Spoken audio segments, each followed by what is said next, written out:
Graça e paz, irmãos. Louvado seja o nome do Senhor por mais esse privilégio. Vou trocar aqui, tá bom?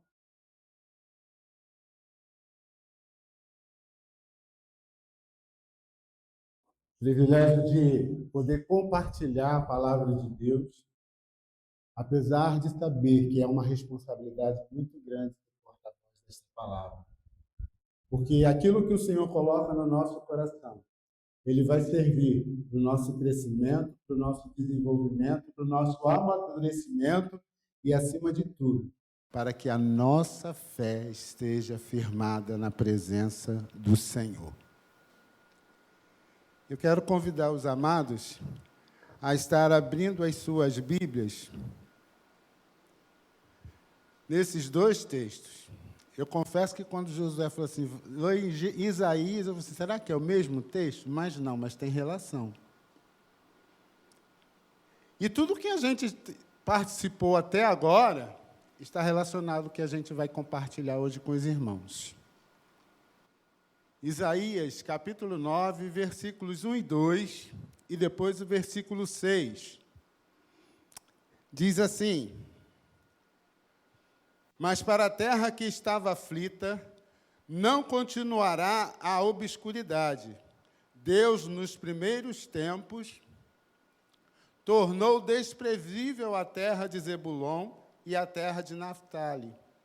Mas nos últimos tornará glorioso o caminho do mar, além do Jordão, Galiléia dos gentios. O povo que andava em trevas viu grande luz. E os que viviam na região da sombra da morte, resplandeceu-lhes a luz. Versículo 6. Porque um menino nos nasceu, um filho se nos deu. O governo está sobre os seus ombros, e o seu nome será Maravilhoso Conselheiro, Deus Forte, Pai da Eternidade, Príncipe da Paz. E ainda, Mateus, passando um pouquinho à frente, capítulo 2, versículo 8, 12, 13 e 16.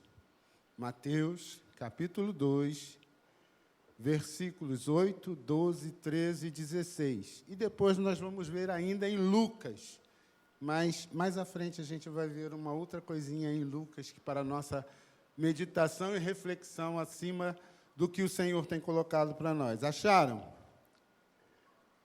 Podemos? E enviando-os a Belém, disse-lhes: ide informai-vos cuidadosamente a respeito do menino, e quando o tiverdes encontrado, avisai-me, para eu também ir adorá-lo. Versículo 12. Sendo por divina advertência, prevenidos em sonho para não voltarem à presença de Herodes, regressaram por outro caminho.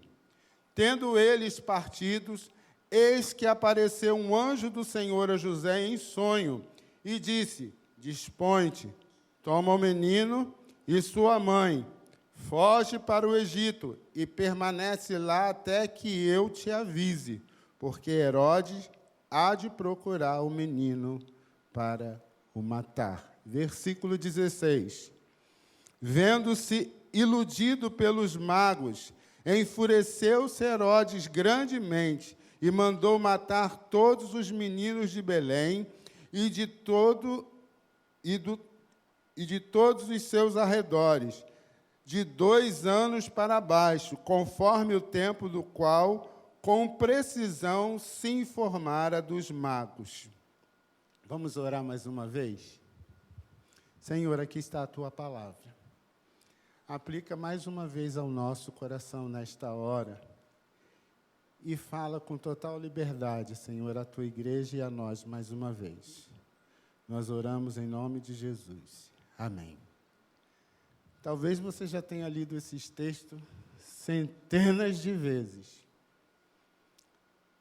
mas eu queria estar pensando junto com os irmãos sobre o seguinte tema: nascido para perseguição.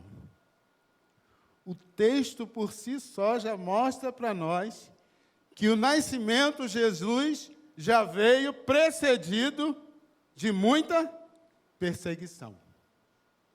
E é sobre isso que a gente vai pensar nessa noite, vai refletir. Mas a gente está chegando o Natal, vamos falar de alegria, de festa, de comemoração, sim, mas não podemos esquecer que essa festa, ela é precedida de uma perseguição.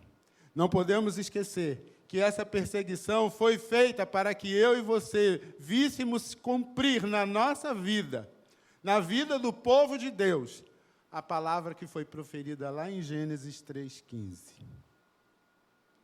Antes de tudo isso acontecer, Deus já havia pré-estabelecido o seu plano de salvação para resgatar o mundo, para resgatar o homem que havia se perdido no Éden. E agora, Isaías, 700 anos antes de Cristo nascer, ele começa trazendo essa narrativa. Mas uma narrativa para muitos, bonita, linda, mas não se esqueçam que nessa narrativa há sofrimentos. Por isso, quando a gente para nesse texto e prossegue nas Escrituras, nós vamos deparar com o que Josué leu no início. Isaías 53.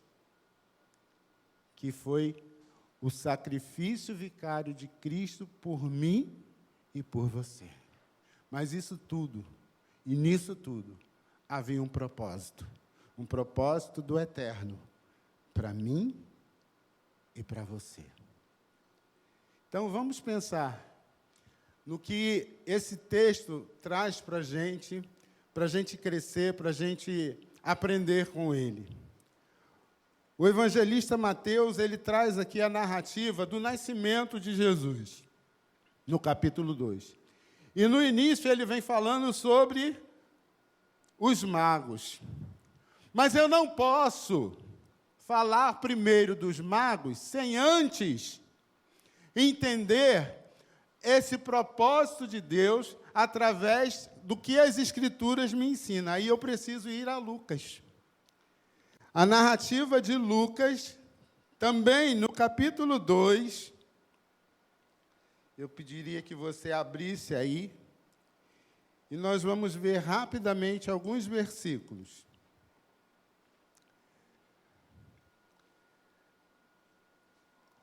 Capítulo 2, versículo 1 diz assim: Naqueles dias foi publicado um decreto de César Augusto, convocando toda a população do império para recensear-se. O primeiro recenseamento, foi feito quando Quirino era governador da Síria. Aí, seguindo mais à frente, o versículo 4. José também subiu da Galiléia, da cidade de Nazaré, para a Judéia, a cidade de Davi, chamada Belém, por ser ele da família de Davi, a fim de alistar-se com Maria, sua esposa, que estava grávida. Estando eles ali, completaram-se-lhe os dias, e ela deu à luz ao seu filho primogênito. Enfaixou e o deitou numa manjedoura, porque não havia lugar para eles na hospedaria. Havia naquela mesma comarca pastores que viviam nos campos e guardavam o seu rebanho durante as vigílias da noite. E um anjo do Senhor desceu onde eles estavam, e a glória do Senhor brilhou ao redor deles, e ficaram tomados de grande temor. O anjo, porém, lhes disse: Não temais, eis que vos trago boa nova de grande alegria, que será para todo o povo. É que hoje nasceu na cidade de Davi o Salvador, que é Cristo o Senhor. E isto vos será por sinal: encontrarás uma criança envolta em faixas e deitado numa manjedoura. Versículo 15. E ausentando-se deles o anjo para os céus, diziam os pastores uns aos outros: Vamos até Belém e vejamos os acontecimentos que o Senhor nos deu a conhecer. Foram apressadamente e acharam Maria e José e a criança deitada numa manjedoura. Talvez o que eu vá falar para você agora possa te trazer um choque de algo que você tenha visto no contexto da história e que as pessoas não param para pensar e relatar desse acontecimento. Jesus nasceu na manjedoura. E as primeiras pessoas que foram ver a Jesus foram os pastores. Segundo os estudiosos, os magos foram ver o Messias depois de alguns dias de nascidos. Segundo esses estudiosos, o Messias não estava mais na manjedoura, porque já passavam entre 28 a 40 dias, segundo os estudiosos. E quer ver a prova disso? Vamos voltar lá em Mateus.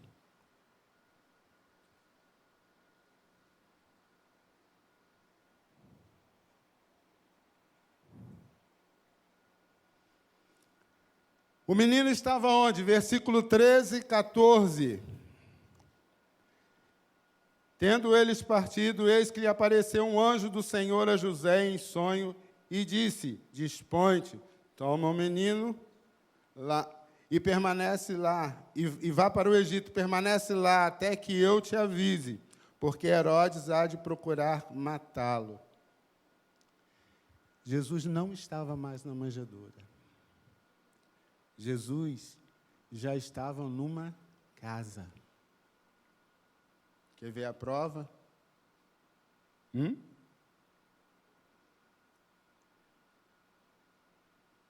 Deixa eu mostrar aqui para vocês no texto, que Jesus já estava em casa. Entrando na casa, versículo 11. Entrando na casa, viram o menino com Maria, sua mãe. Prostrando-se, o adoraram e abriram os seus tesouros e entregaram suas ofertas: ouro, incenso e mirra. Muitos contam na história que os magos foram na presença do Messias na manjedoura. Não foi. Jesus já estava em uma casa. Qual foi a casa? Não sei. A Bíblia não relata. Os estudiosos não relatam. Só que eles estavam numa casa. E após ele estar nessa casa, após ele receber a visita dos magos, após ele receber os presentes que os magos trouxeram para ele, ele recebe a advertência, seu pai, de que eles precisariam fugir de onde eles estavam, porque Herodes pretendia matá-lo. E o interessante é que o texto traz isso para a gente, e a gente começa a pensar. Primeira coisa, Jesus nasceu já sendo perseguido. Jesus já nasce, e no seu nascimento, a perseguição já começou a assolar a sua vida. Jesus ainda tinha dias de nascido, e ele já começou a ser perseguido. Por que isso acontecia? Porque Satanás sabia que esse que havia nascido já era aquele que foi prometido lá no Éden. Esse que havia nascido é aquele que o profeta Isaías fala 700 anos antes. Esse que havia nascido, Jesus, o Filho de Deus, ele tinha o propósito de trazer salvação para o seu povo. E o seu povo não poderia entender isso. E Satanás começa a trabalhar toda a sua artimanha para tentar destruir a vida de Jesus, acabar com a vida de Jesus. Só que em todas essas coisas havia um propósito de Deus para se cumprir. E para se cumprir esse propósito, Deus prepara diversas coisas para que aconteça. Deus prepara que os pastores conheçam o Messias na humildade, na simplicidade. O seu nascimento é num lugar bem simples, bem humilde, bem separado, bem reservado, que não fosse de fácil acesso. Por quê? Para que Herodes não conseguisse chegar até o menino. Mas tudo, cronologicamente, Deus prepara. Deus vai conduzindo o caminho do Messias. Esse Messias que veio para trazer salvação. Esse Messias que veio para trazer libertação. Esse Messias que veio para trazer transformação ao mundo. E não esquecendo que esse Messias havia sido prometido no Éden. A segunda coisa que eu vejo aqui no texto é que era necessário essa perseguição para que se cumprisse, para cumprir-se a palavra de Deus. Ainda o texto vai falar com a gente aqui. Olha o que diz o versículo, novamente, o versículo 13, 14 e depois o versículo 18, que é a palavra dessa perseguição que foi proferida também pelo profeta Jeremias. Vamos lá. Tendo eles partido, eis que apareceu um anjo do Senhor a José em sonho, e disse: dispõe-te, toma o menino e sua mãe, foge para o Egito, e permanece lá até que eu te avise, porque Herodes há de procurar o menino para matá-lo. Há perseguição aqui ou não? Há perseguição. Esse menino tão novo, e a gente poderia fazer um paralelo com um outro menino que teve essa mesma perseguição, só que de forma diferente. Quando ele nasceu, o libertador do povo de Deus no Egito, foi semelhante a Jesus, só que esse menino, antes de Jesus, Moisés, ele foi salvo pela orientação divina ao coração de sua mãe, que preparou toda uma condição para que o seu filho fosse salvo de um decreto do Egito, que iria matar, e que esse homem que nasceu, Moisés, foi o libertador do povo de Deus no Egito. Que relação gloriosa Deus mostra para nós nessas duas condições. Nesse paralelo entre Moisés e Jesus, há algumas semelhanças. E o interessante é que Moisés, ele foi instruído com toda a sabedoria do Egito, porque ele foi resgatado pela filha do faraó lá no mar. E estava num cesto. E ela o encontrou. E por providência divina, sua mãe o criou até que ele fosse desmamado, para que ele fosse conduzido à presença da filha de Faraó e conhecesse toda a sabedoria do Egito. E preparasse esse povo. Quem esteve aqui na quarta-feira, lembra o que Benta falou, a missionária, sobre, e dentro do estudo que a gente estava fazendo em Atos, sobre a defesa que Estevão faz. E toda a defesa que Estevão faz, ele apresenta todo esse relato do que foi feito contra a vida de Estevão. E Estevão não tinha culpa em nada. Tudo por conta de uma perseguição. E nós aqui, sentados, confortavelmente, ar-condicionado, tranquilidade, não a perseguição. Até há, mas a gente nem vê. A gente nem vê, porque nós temos liberdade de poder conversar e aprender essas coisas, porque Deus nos deu esse privilégio, conforme foi dito no início.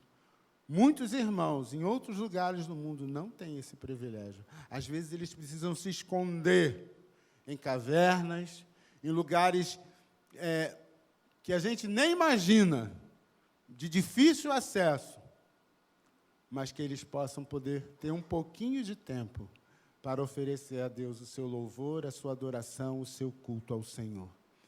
Era necessário essa perseguição, para que essa palavra se cumprisse. Olha o que diz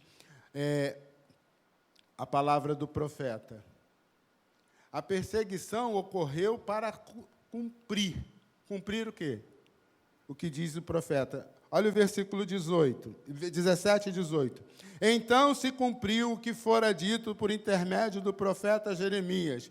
Ouviu-se um clamor em Ramá, pranto, choro e grande lamento. Era Raquel chorando por seus filhos, inconsolável, porque não mais existem. Era um sofrimento de dor, de perseguição que o povo de Israel tinha passado e já havia passado, e agora se cumpre no nascimento do Messias.